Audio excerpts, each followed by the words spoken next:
দিতে পারে। কিন্তু মাননীয় মডারেটর এটি এক অংশ সত্য, পুরোপুরি সত্য নয়। তারা দেখাচ্ছে যুব সমাজ মাঠে খেলে বা নাচ গান করতে আসক্তি করে, কিন্তু বাস্তবতা হলো আজকাল গান, নাচ, খেলাধুলা সব অনলাইন অ্যাপ ভিত্তিক, যেখানে আসক্তির মাধ্যমে আর সেখানে আসল মুক্তি কি সম্ভব? উত্তর না। এখনকার খেলাধুলা কি 10 বছরের ঘন্টা স্ক্রিন টাইম আসক্তি কমানো সম্ভব?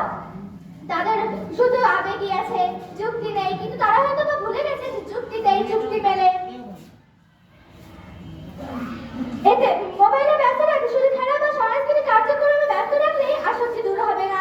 এর জন্য দরকার হয় সচেতনতা, নিয়মিত মোবাইল ব্যবহার নিয়ন্ত্রণ, দায়িত্বশীলতা, দায়িত্বশীল প্রযুক্তি শেখা, যা দীর্ঘমেয়াদী সমাধান দেবে। মাননীয় বিচারকবৃন্দ, একটা শিক্ষার্থী দিনে কত সময় খেলাধুলা বা সাংস্কৃতিক চর্চা করতে পারে? 1 ঘন্টা কি 2 ঘন্টা? কিন্তু সে দিনে স্মার্টফোন ব্যবহার করে 5 ঘন্টা, 7 ঘন্টা, কখনো 10 ঘন্টার উপরে। তাহলে বলুন, মাত্র কয়েক ঘন্টা খেলাধুলা কিভাবে সরাসরি মোবাইল আসক্তি থেকে হারাতে পারে? অনেক সময় স্মার্টফোন অ্যাপ আছে যা যুব সমাজকে ভাষা শিখতে সাহায্য করে, কোডিং শিখতে সাহায্য করে। স্মার্টফোনে বিভিন্ন অ্যাপ যেমন ডিজিটাল লাইব্রেরি, ই-বুক ইত্যাদি সমাজকে